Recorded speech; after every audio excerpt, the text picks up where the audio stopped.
Baik, Assalamualaikum warahmatullahi wabarakatuh. Perkenalkan, nama saya Mamun Sukron dari kelas 7F.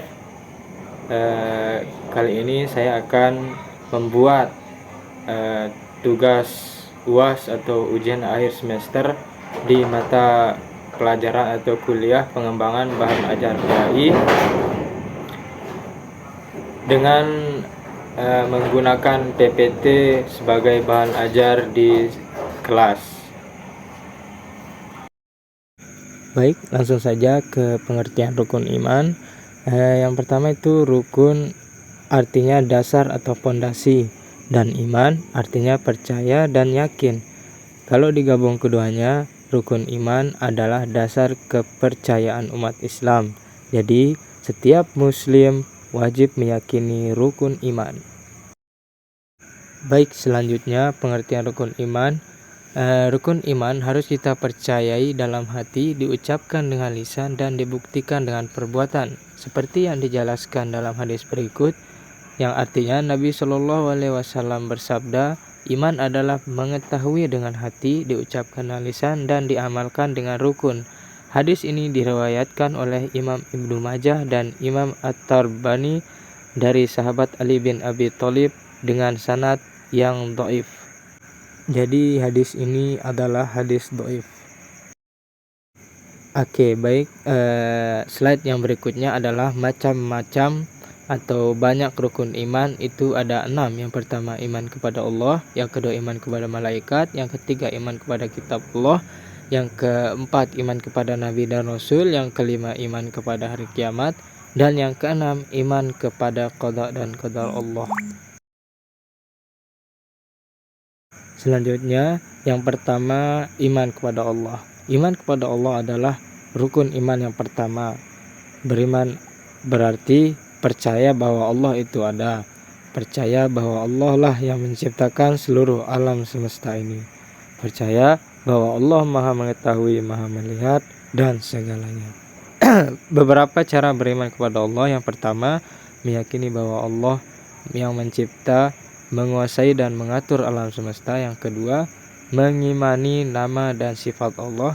Dan yang ketiga, menjalankan perintahnya dan menjauhi larangannya.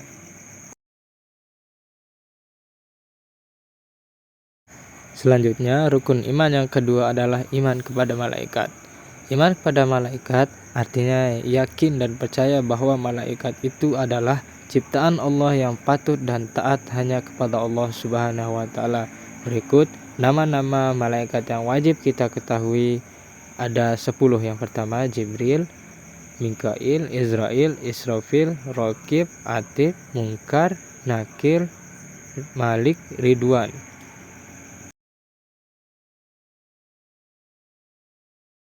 Oke, selanjutnya rukun iman yang ketiga adalah iman kepada kitab Allah.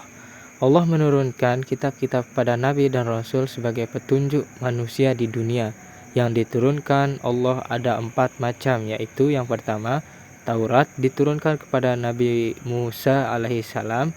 Yang kedua, kitab Zabur diturunkan kepada Nabi Daud alaihissalam. Dan yang ketiga, kitab Injil yang diturunkan kepada Nabi Isa alaihissalam. Dan yang keempat, kitab Al-Quran diturunkan kepada Nabi Muhammad SAW.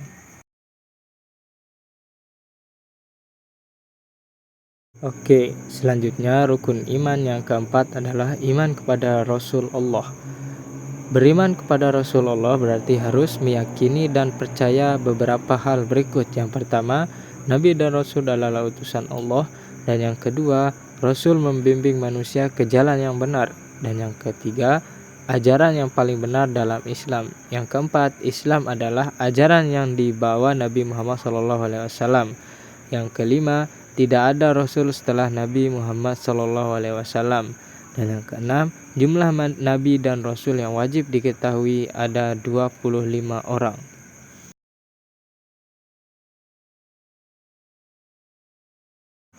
Rukun iman yang kelima adalah iman kepada hari kiamat. Kita harus meyakini bahwa hari kiamat pasti terjadi. Hanya Allah yang mengetahui kapan terjadinya hari kiamat. Hari kiamat adalah Hari berakhirnya semua kehidupan, semua makhluk mati, hanya Allah yang masih hidup. Selanjutnya, rukun iman yang terakhir atau yang keenam adalah iman kepada takdir, qada atau qadar. Takdir berarti ketentuan Allah. Kita harus meyakini dengan sepenuh hati adanya ketentuan Allah yang berlaku bagi semua makhluk hidup. Pengertian qada adalah ketentuan Allah tentang makhluknya sebelum dilahirkan di dunia hingga meninggal. Dan yang kedua, qadar adalah perwujudan ketetapan Allah tentang makhluknya yang telah, sedang, dan yang akan terjadi.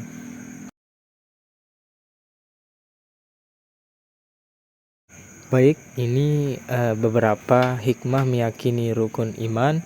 Yang pertama, menambah ketaatan terhadap Allah. Dan yang kedua, mendapatkan bimbingan dan keberkahan. Yang ketiga, diampuni dosanya oleh Allah. Yang keempat, mendapat pahala dan ridho darinya. Yang kelima, menambah rasa syukur. Dan yang terakhir atau yang keenam, mendapatkan keberkahan selama hidupnya. Terima kasih karena telah mendengarkan atau menonton video ini. Saya ucapkan banyak-banyak terima kasih. Jika ada kekurangan maka dimaafkan. Jika ada kesalahan tutur atau kata atau penjelasan mohon dimaafkan juga, karena manusia tempatnya salah dan lupa. Al-ihsanu mahalul khata wan nisyan. Sekian dari saya, wabillahi taufiq wal hidayah. Assalamualaikum warahmatullahi wabarakatuh.